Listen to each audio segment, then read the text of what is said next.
Hi everyone. बहुत बहुत स्वागत है आपका अपने ही यूट्यूब चैनल GK GS जय गुरुदेव में। फ्रेंड्स, इस वीडियो में बहुत ही मोस्ट इम्पॉर्टेंट क्वेश्चंस मैंने कलेक्ट किए हैं जो हर कम्पिटिटिव एग्ज़ाम में बार बार पूछे ही जाते हैं और बार बार रिपीटेड होते रहते हैं। तो उन्हीं क्वेश्चंस की आज हम इस वीडियो में डिस्कस करेंगे और बहुत ही ज़्यादा मोस्ट इम्पॉर्टेंट क्वेश्चंस हैं। और अगर आप हमारे चैनल पर पहली बार विजिट कर रहे हैं तो चैनल को सब्सक्राइब कर लें, साथ ही साथ बेल आइकन को प्रेस कर लें जिससे कि सबसे पहले नोटिफिकेशन आपके पास पहुंचे। और अगर वीडियो पसंद आए तो इसे लाइक करें। और आइए चलिए स्टार्ट कर लेते हैं। प्रश्न नंबर 1, बसंतीकरण शब्द का सर्वप्रथम प्रयोग किसने किया था? तो दोस्तों, बसंतीकरण यानी वर्नलाइजेशन शब्द का सर्वप्रथम प्रयोग TD लाइसेंको ने किया था। यानी इसका ऑप्शन नंबर इसका ठीक हो जाएगा। वसंतीकरण यानी वर्नलाइजेशन शब्द का सर्वप्रथम प्रयोग TD लाइसेंको ने किया था। दोस्तों, ये वसंतीकरण होता क्या है? तो दोस्तों, जल अवशोषित बीजों, अंकुरित बीजों व नव अंकुरित बीजों को कुछ समय के लिए लो टेम्परेचर ट्रीटमेंट दिया जाता है। यह इसलिए दिया जाता है कि पुष्पन की प्रक्रिया जल्दी संपन्न हो जाए। इस प्रक्रिया को बसंतीकरण कहते हैं। यानी इस क्वेश्चन से इतने इंपॉर्टेंट फैक्ट बन सकते हैं। प्रश्न नंबर 2, निम्न में से पादप हार्मोन नहीं है। तो दोस्तों, निम्नलिखित में से उस ऑप्शन का चयन करना है जो पादप हार्मोन नहीं होगा। इस ऑप्शन में ऑप्शन नंबर डी इसका ठीक हो जाएगा। दोस्तों, कैल्शियम पादप हार्मोन नहीं होता, जबकि ऑक्सिन, जिबरेलिन और साइटोकाइन ये पादप हार्मोन के उदाहरण है। आइए इस क्वेश्चन से रिलेटेड इंपॉर्टेंट फैक्ट डिटेल में जानते हैं। दोस्तों, हार्मोन शब्द का सर्वप्रथम प्रयोग 1906 में स्टर्लिंग महोदय ने किया था। किसने किया था? 1906 में स्टर्लिंग महोदय ने किया था। हार्मोन को वृद्धि नियंत्रक पदार्थ कहा जाता है।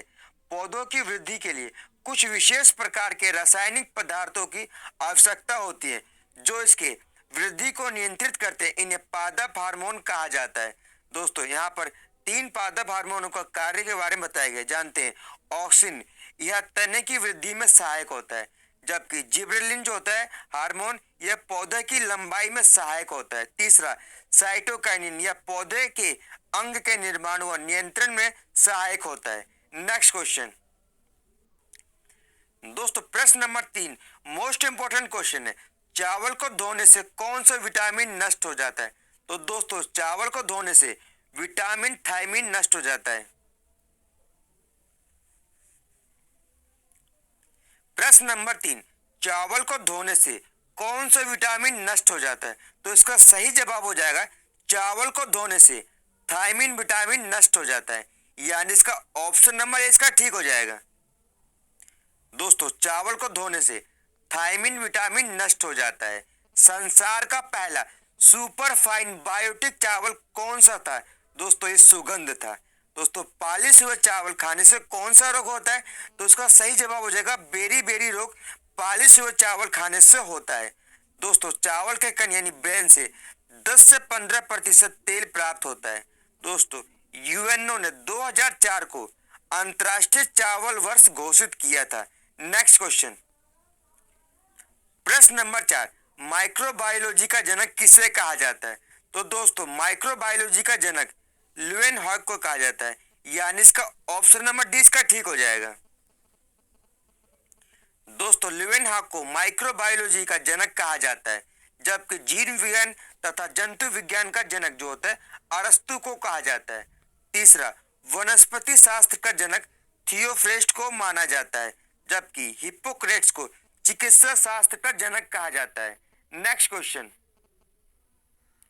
दोस्तों, प्रश्न नंबर 5 मोस्ट इंपोर्टेंट क्वेश्चन, स्वपन संबंधी अध्ययन को क्या कहा जाता है?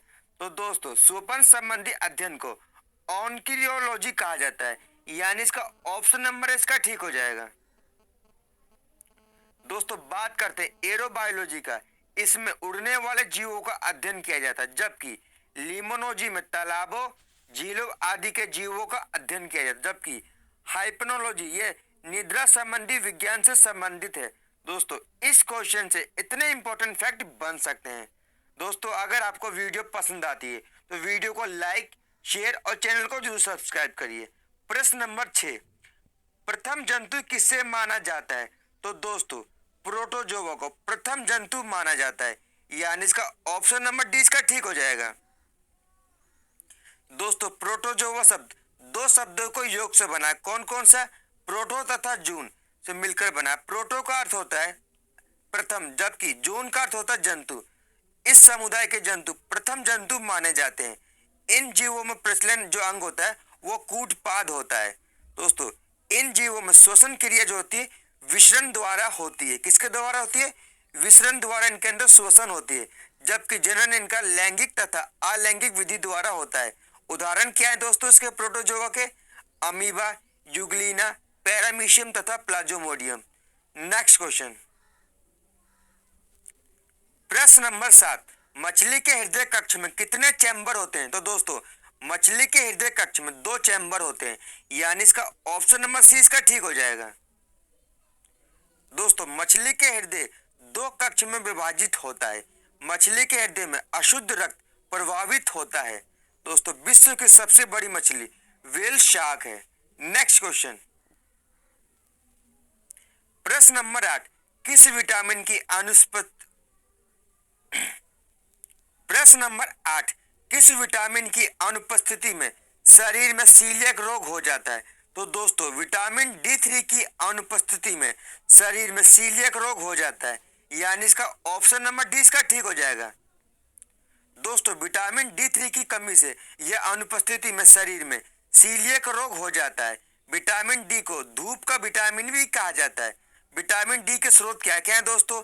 विटामिन डी के स्रोत हैं मक्खन, जिगर यानी लीवर, गुर्दा, अंडे की जर्दी तथा मछली का तेल और धूप। दोस्तों यह विटामिन आहार नाल में भोजन से फास्फोरस तथा कैल्शियम के अवशोषण और अस्थि निर्माण के लिए आवश्यक होता है। दोस्तों विटामिन डी की कमी से बच्चों में सूखा रोग यानी रिकेट्स हो जाता है। नेक्स्ट क्वेश्चन, प्रश्न नंबर 9, सूर्य के धब्बों का तापमान कितना होता है? तो दोस्तों सूर्य के धब्बों का तापमान 1500 डिग्री सेल्सियस होता है, यानी इसका ऑप्शन नंबर 20 का ठीक हो जाएगा। दोस्तों सूर्य के धब्बों का तापमान 1500 डिग्री सेल्सियस होता है। पृथ्वी के सर्वाधिक निकट तारा कौन सा है? तो इसका सही जवाब हो जाएगा सूर्य पृथ्वी के सर्वाधिक निकट तारा है। सौरमंडल का द्रव्यमान का लगभग 99.8% सूर्य में समाहित है। सूर्य का जो 71% भाग है हाइड्रोजन तथा 26.5% भाग हीलियम है तथा अन्य 2.5% भाग है। दोस्तों पृथ्वी से सूर्य की जो औसत दूरी है 15 करोड़ किलोमीटर है। सूर्य का सतह का तापमान 6000 डिग्री सेल्सियस है। नेक्स्ट क्वेश्चन, प्रश्न नंबर 10, सर्वप्रथम ब्लैक होल शब्द का प्रयोग किया था? तो दोस्तों सर्वप्रथम ब्लैक होल शब्द का प्रयोग जॉन व्हीलर ने किया था, यानी इसका ऑप्शन नंबर इसका ठीक हो जाएगा। प्रश्न नंबर 11, चंद्रमा के सतह का अध्ययन को क्या कहा जाता है? तो दोस्तों चंद्रमा के सतह के अध्ययन को सेलेनोलॉजी कहा जाता है, यानी इसका ऑप्शन नंबर इसका ठीक हो जाएगा। दोस्तों बात करते हैं पेडोलॉजी की। दोस्तों मृदा विज्ञान यानी मृदा के अध्ययन को पेडोलॉजी कहा जाता है, जबकि ओशनोग्राफी किया जाता है समुद्र के अध्ययन को ओशनोग्राफी कहा जाता है, जबकि बैक्टीरियोलॉजी किसे कहते हैं? दोस्तों विषाणुओं के अध्ययन को बैक्टीरियोलॉजी कहा जाता है। बात करते हैं इस क्वेश्चन से रिलेटेड इंपॉर्टेंट फैक्ट की। चंद्रमा की आंतरिक स्थिति और उसकी सतह का अध्ययन को सेलेनोलॉजी कहा जाता है। चंद्रमा पृथ्वी का एकमात्र प्राकृतिक उपग्रह है। दोस्तों पृथ्वी और चंद्रमा के बीच जो दूरी है 3,84,365 किलोमीटर है, जबकि पृथ्वी और सूर्य के बीच में दूरी जो है 15 करोड़ किलोमीटर है। दोस्तों चंद्रमा पर ग्रेविटी का मान पृथ्वी का 1/6 भाग है, यानी जो वस्तु पृथ्वी पर 60 किलोग्राम होगी वह मून पे यानी चंद्रमा पर 10 किलोग्राम की होगी, क्योंकि पृथ्वी का 1/6 भाग यहाँ पर होता है। दोस्तों बात करते हैं चंद्रमा पर लो ग्रेविटी का कारण क्या है? यहाँ पर वायुमंडल का अभाव पाया जाता है। चंद्रमा का प्रकाश को पृथ्वी तक पहुंचने में 1 मिनट 25 सेकंड का समय लगता है, जबकि पृथ्वी और सूर्य यानी सूर्य से जो प्रकाश आता है पृथ्वी पहुंचने में 8 मिनट यानी 500 सेकंड का समय लगता है। नेक्स्ट क्वेश्चन, प्रश्न नंबर 12, अर्थ क्रस्ट की औसत मोटाई कितनी है? दोस्तों ध्रुव प्रपट्टी यानी अर्थ क्रस्ट की जो औसत मोटाई है वो 33 किलोमीटर है, यानी इसका ऑप्शन नंबर डी इसका ठीक हो जाएगा। दोस्तों अर्थ क्रस्ट की औसत मोटाई 33 किलोमीटर है, जबकि महाद्वीपीय भागों पर यह मोटाई 40 किलोमीटर है तथा महासागरीय भागों पर यह मोटाई 10 किलोमीटर है। अर्थ क्रस्ट को दो परतों में विभाजित किया जाता है, सियाल तथा साइमा। दोस्तों सियाल जो है सिलिकॉन तथा एल्युमिनियम से बना है, जबकि जो साइमा है वह सिलिकॉन तथा मैग्नीशियम से बना है। प्रश्न नंबर 13, किस ताप पर सेंटीग्रेड तथा फ़ारेनहाइट पैमाना समान पठन प्रदर्शित करता है? तो इसका सही जवाब हो जाएगा -40 डिग्री सेल्सियस पर सेंटीग्रेड तथा फ़ारेनहाइट पैमाना समान पठन को प्रदर्शित करता है। नेक्स्ट क्वेश्चन, प्रश्न नंबर 14, निम्नलिखित में से कौन प्राथमिक रंग नहीं है? तो दोस्तों निम्नलिखित में से लाल, हरा तथा नीला तीनों ही प्राथमिक यानी प्राइमरी कलर्स है, जबकि पीला जो है प्राथमिक कलर नहीं होता है, यानी इसका ऑप्शन नंबर डी इसका ठीक हो जाएगा। दोस्तों लाल, हरा तथा नीला ये रंग प्राकृतिक रंग यानी प्राथमिक रंग कहलाते हैं।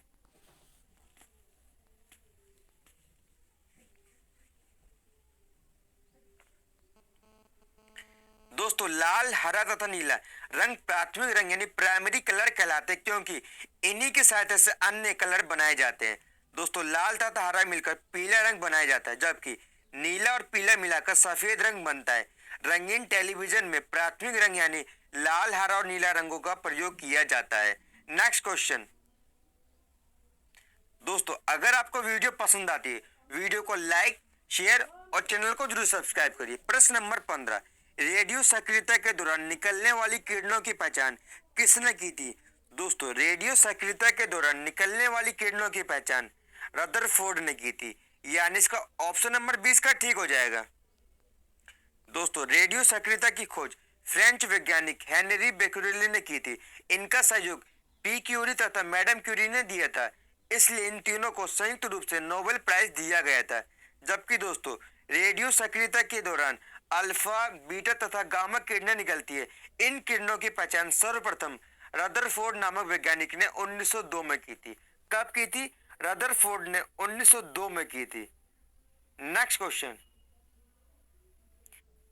प्रश्न नंबर 16, भारी जल किस ताप पर जमता है? तो दोस्तों भारी जल 3.8 डिग्री सेल्सियस पर जमता है, यानी इसका ऑप्शन नंबर सी इसका ठीक हो जाएगा।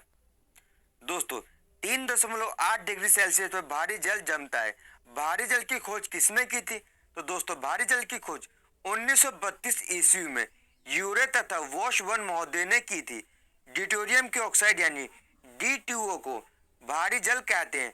दोस्तों भारी जल का प्रयोग मंदक के रूप में किया जाता है। नेक्स्ट क्वेश्चन, प्रश्न नंबर 17, निम्न में से कौन सी यांत्रिक तरंग है? दोस्तों निम्नलिखित में से ध्वनि तरंग यांत्रिक तरंग है, यानी इसका ऑप्शन नंबर डी इसका ठीक हो जाएगा। दोस्तों साउंड वेव यानी ध्वनि तरंग यांत्रिक यानी अनुदैर्ध्य तरंगे होती हैं। यांत्रिक तरंगे होने कारण इन्हें संचालन के लिए माध्यम की आवश्यकता होती है, यानी बिना माध्यम के इनका संचरण नहीं होता है। इसलिए चंद्रमा पर दो व्यक्ति एक दूसरे से बात नहीं कर सकते।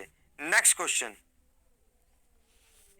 प्रश्न नंबर 18, समुद्री जल को किस विधि द्वारा शुद्ध किया जाता है? तो दोस्तों समुद्र जल को वाष्पन विधि द्वारा शुद्ध किया जाता है, यानी इसका ऑप्शन नंबर सी इसका ठीक हो जाएगा।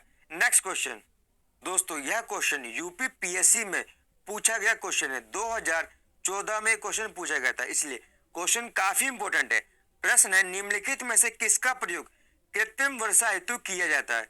दोस्तों कृत्रिम वर्षा हेतु सिल्वर आयोडाइड का प्रयोग किया जाता है, यानी इसका ऑप्शन नंबर इसका ठीक हो जाएगा। दोस्तों बात करते हैं इस क्वेश्चन से इंपॉर्टेंट फैक्ट के बारे में। सिल्वर आयोडाइड का प्रयोग कृत्रिम वर्षा के लिए किया जाता है, जबकि सिल्वर क्लोराइड जिसे हॉर्न सिल्वर कहते हैं इसका उपयोग फोटोक्रोमेटिक कांच बनाने में किया जाता है। दोस्तों ये क्वेश्चन बन चुका है कि सिल्वर क्लोराइड का प्रयोग क्या बनाने में किया जाता है? इसका सही जवाब हो जाएगा फोटोक्रोमेटिक कांच बनाने में सिल्वर क्लोराइड का प्रयोग किया जाता है, जबकि सिल्वर नाइट्रेट ये निशान लगाने वाली स्याही में इसका प्रयोग किया जाता है, जैसे पोलियो तथा मतदान में प्रयोग की जाने वाली स्याही का प्रयोग। दोस्तों प्रश्न नंबर 20 की तरफ चलते हैं। आज की वीडियो का अंतिम प्रश्न, प्रश्न नंबर 20, टिबिया तथा फिबुला नामक हड्डी कहाँ पाई जाती है? तो दोस्तों टिबिया तथा फिबुला नामक जो हड्डी होती है मनुष्य के पैर में पाई जाती है, यानी इसका ऑप्शन नंबर सी इसका ठीक हो जाएगा। दोस्तों मनुष्य का शरीर में 206 हड्डी पाई जाती है, जबकि एक बच्चे की यानी बालक की हड्डी लगभग 300 के आसपास होती है। दोस्तों इस क्वेश्चन से इतने इंपॉर्टेंट फैक्ट बन सकते हैं। धन्यवाद दोस्तों।